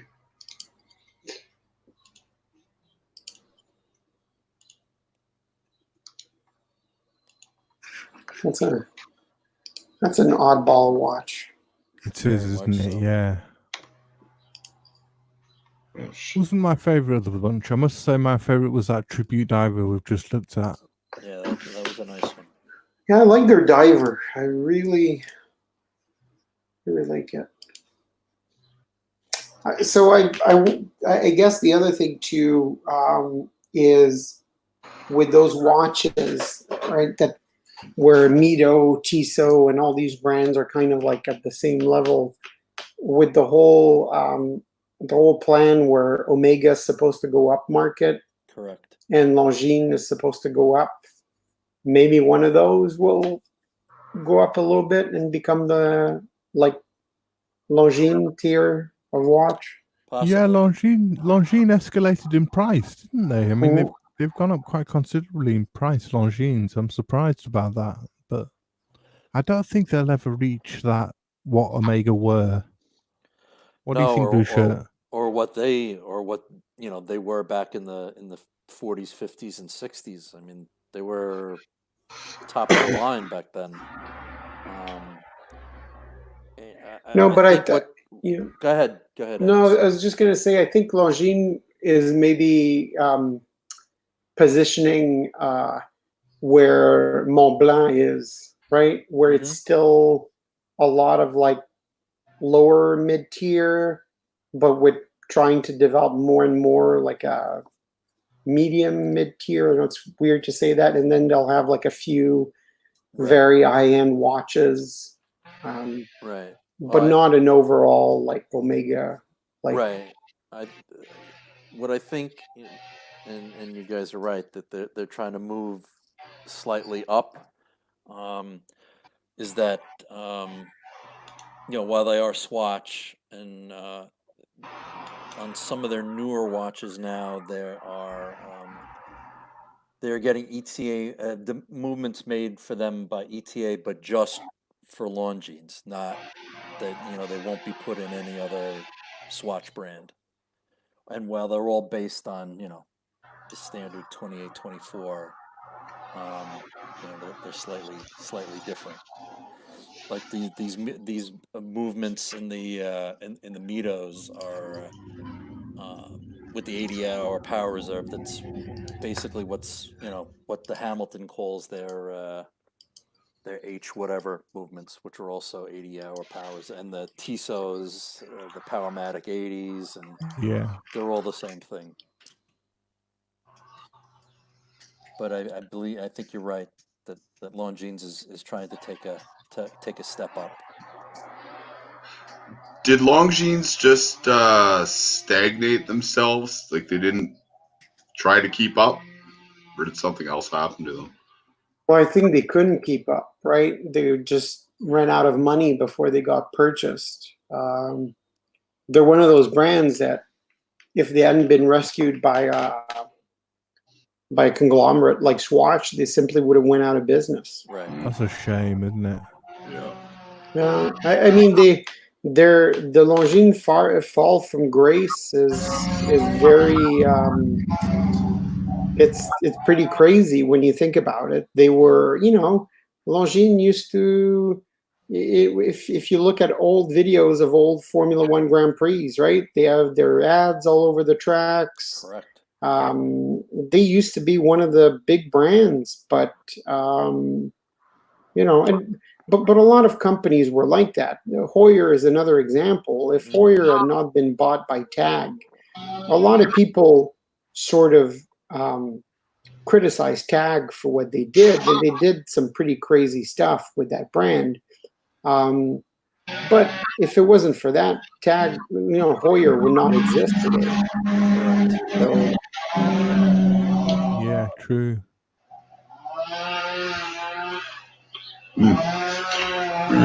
yeah, Orange Hand, that is a really nice watch. I don't know if you guys want to bring it up, or if you guys still wanted to talk about Mito, but if not, we could bring up the new Mont Blanc release, right? Yeah, sure. Okay. Yeah. No, I'm not familiar with it. Let me get. I think the best place to look at it is on Hodinkee, right? Let me find it.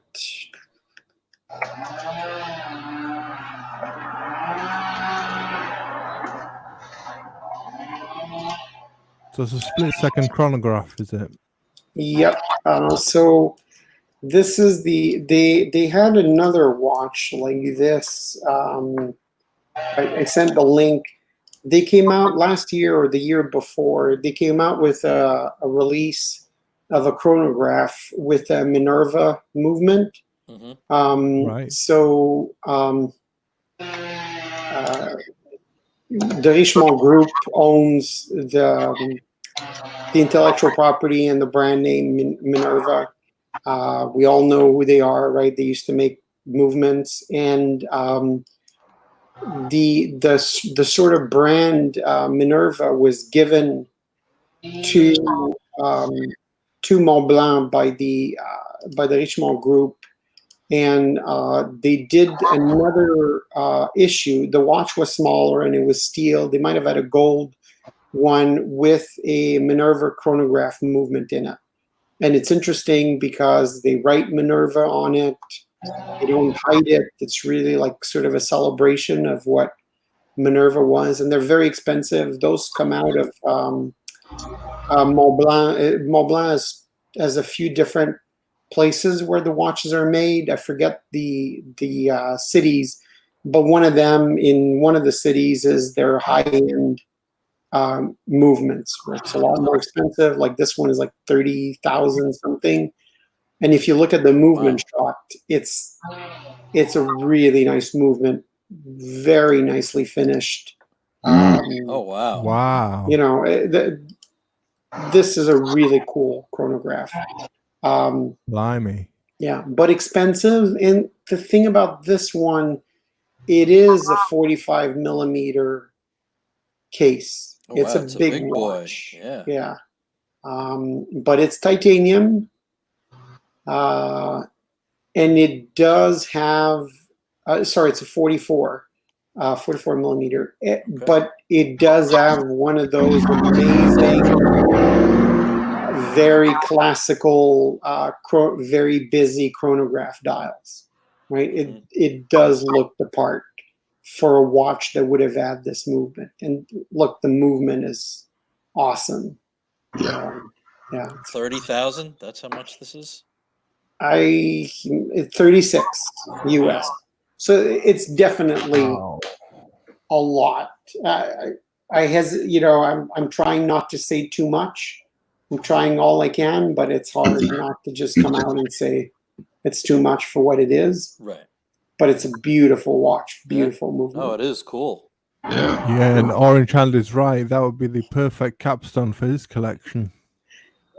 Look, Orange Hand, it would be, and all I would say is on the face of it, it's very expensive for a Mont Blanc, but compare other makers that have these old classical chronographs with that kind of finishing, they're going to be expensive. So, and I'm sure you go into an AD and you should be able to ask for like 25% off at least on a watch like this. Right. And on 36,000, 25% is a lot. Yeah. That's not chump change. Yeah. Is this the only color scheme they have for this? Yep, I think so. I don't know. Would I rather have this or do a Metra? Yeah, I'd rather have a Duomat. I think it's Me too. Yeah. But here's the thing though, right? You're going to get a discount on this for sure, right? You're going to get like, let's say 25%. At least 20. Yeah, at least 20. It is a brand new watch, right? You're not going to get a Duomat for 36K minus 20%, even in the current market. And the lowest you're going to pay, it's not going to be a new watch. And look, this is like somebody buying, a classic Jaguar or Ferrari that's been rebuilt, and that's cool, right? Versus buying a Bugatti Veyron. Not everybody wants the Veyron. Some people want the classic thing. Sure. I mean, and as Orange Hand points out, when it hits the secondary market, I mean, the price will take a real tumble. Oh yeah, for sure. Yep. And this is a titanium watch, right? This is an everyday watch. It's not a gold. I hope I don't scratch it today watch, right? That's an everyday. You can wear it without worrying too much. Yeah, sure. Yep. But definitely cool, and I love that blue. Yeah. It's really nice. And I like those super busy old style chronograph dials. And here you get it without buying and I like vintage watches, right? But if you were buying a vintage watch like this, it would be all washed out. You'd have like rust or corrosion spots. And, probably somebody would have tried to repaint it over the years and it would look like crap. This is brand new. It's nice. It's clean. It's with new materials. It's going to last forever. Yeah. Is that a great split suggestion? second? It is, isn't it? Yep. It is. Yeah, it's a monopusher chronograph, isn't it? Split second. And it's got an orange hand. Absolutely. It's made for the Orange Hand.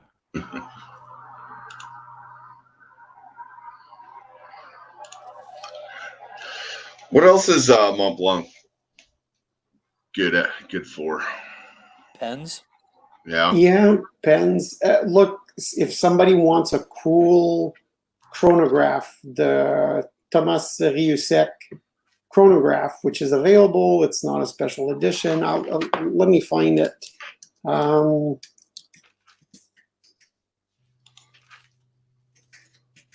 really cool chronograph. Sorry, I can't seem to type today. I've seen the pens at Costco. I thought about getting one for my brother for Christmas. Nice. Yeah, I posted the link. This is actually a very cool Mont Blanc. There's quite a few different variations of it. It's a nice column wheel chrono. double barrel, nicely finished. It's not hand finished, but it's got a GMT and a really funky chronograph configuration where it's the chrono dials that move, and those blue hands are fixed. Interesting. It's a really cool watch. You can get it for a discount. It's not crazy priced. I think it must be like $7,000 or something, but you can get them for it's $9,000, but you get them for much cheaper from the AD and on the secondary market. I think it's a $4,000 or $5,000 watch, but really cool. Got a date, power reserve. Is this a modified ETA? No, that's actually that's an in-house movement. Really? Yeah. No, it's a really. If you look at the movement pictures, it's a really cool movement. Oh, cool. Yeah.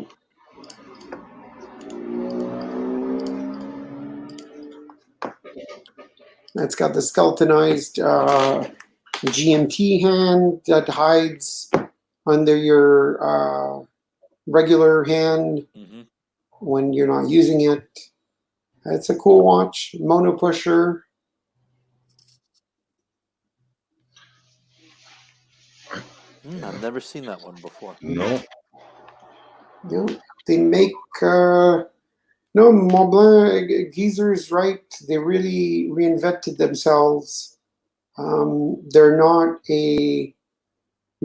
just a pen, wallet and crappy triple calendar. Yeah, I put one in the private chat at Mont Blanc, which was the 1858 geosphere, which was a world time complication utilizing two rotating globes that rotate on the dial. They display the northern and southern hemispheres, letting you observe the time in other places as well as whether it's day or night there. Yep, that watch got a lot of press last year. Very, very interesting watch. Interesting complication. I think the only criticism that watch got was that I think it is some sort of modified ETA. Yeah, it is. Yeah. And given that this is a Richemont brand at this point, you kind of expect them to be able to get some sort of in-house-ish movement. Yeah, something a bit new. Yeah. Yeah, even if it's like a Val Fleury movement. Look, Richemont has their own movement manufacturer, Val Fleury, right? It doesn't have to be like a JLC movement that you put in this, but it should be something more than an ETA, I find. Yeah. And definitely for sure for what they're probably charging for this. Yeah. But it's a cool watch. Yeah. Yeah, I remember reading about this when it came out last year. Yeah, it's a nice one. Yeah, very nice. Yeah, and Orange Hand is right. They do have a blue version. Yeah, they're putting out really cool stuff. It's funny that we talked about independence that not a lot of people talk about in the beginning. I think Montblanc is one where a lot of people look down on them and sort of discount them right off the bat when they actually make cool stuff. Yeah. Is it because they're so well known as pen makers, maybe? Yeah, I think they've been stigmatized as pen makers, really, haven't they? It's put a lot of people off for their watch content. Yeah, and I think they've been criticized a lot by people that don't know a lot, right? Yeah. I mean, we've heard from other YouTubers Montblanc, that's crap. That's like a pen maker, right? Without really they have some high-end stuff that's really cool. I'm sure. Let me try to find the other Mont Blanc Minerva. Some of the, we've been talking about in the past, a lot of the high-end jewelry manufacturers that also make watches get criticized for the same thing. Mm-hmm. Yep. Yeah. So I'll post. So this is the one that started the whole Minerva thing, and it's also green.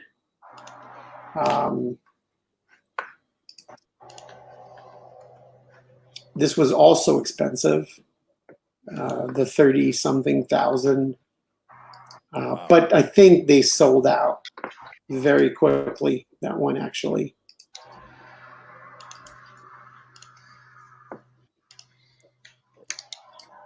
I put it in the private chat. So if you click on the arrows to look at the pictures, it's a really cool green watch, and then you'll see the movement, and it's just. Oh wow! Wow, blimey! Surprising. Yeah. It's just surprising. You don't expect. I mean, with all the like we were just saying, with all the slating that people give to Mont Blanc, you don't expect them to have these amazingly looking movements, do you? Yeah, it's look. I think it's a lot of people have this tunnel vision, right, where they chase after the same. 4 watches, yeah. Yeah, but watches, and it's really disappointing sometimes because they'll chase after the same watches even within brands that have a lot of cool stuff, right? Like some of the APs that Geezer brought up, right? That nobody ever brings up, that are really cool.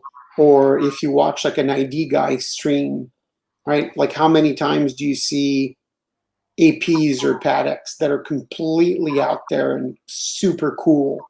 But if you listen to like the usual talking heads, all you'll hear about are, 2-3 models of Calatravas and a couple of Nautiluses and one like annual calendar and perpetual calendar when there's so many other things out there. Yeah. And actually, Orange Hand, if flip and keep that that picture on the screen, Orange Hand, if you look at it, they actually do have Minerva on the dial. It's like caliber MB, so for Minerva. Yeah, the MB. And there's actually the little M from the Minerva logo. Cool. So they do actually pay homage to Minerva, even on the dial. So that's actually pretty cool. And if you go back to the movement shot, they do. It's hard to see in that one, I can't zoom in on it. But right on the bridge, in the middle bridge, right, the Y-shaped bridge, it says Minerva. So they do. Nice. They definitely did not try to hide that it's a Minerva movement. Yeah, props to Mont Blanc. Yeah. Mm-hmm. Well, that's very cool. Guys, should we go watch Bill? Sure. Yeah, we can do that. Yeah, we are at the 2-hour mark, so I think quick break. Awesome show today. Thank you so much, NS. Yeah, thank you, NS. That was a great collection. Yeah, thanks, guys, and thanks for everybody that showed up in the chat. Orange Ann, Geezer, Junior Johnson. Great to see you all, guys. Yep, Smoke Eater, everybody. Thanks, and I'm sure we'll talk well again. And stay safe. Yep. Thanks, everybody. Thanks, guys. Care. Talk to you later. Take care, everyone. Be well. Bye. We'll do a midweek too. Wednesday? Oh, shit.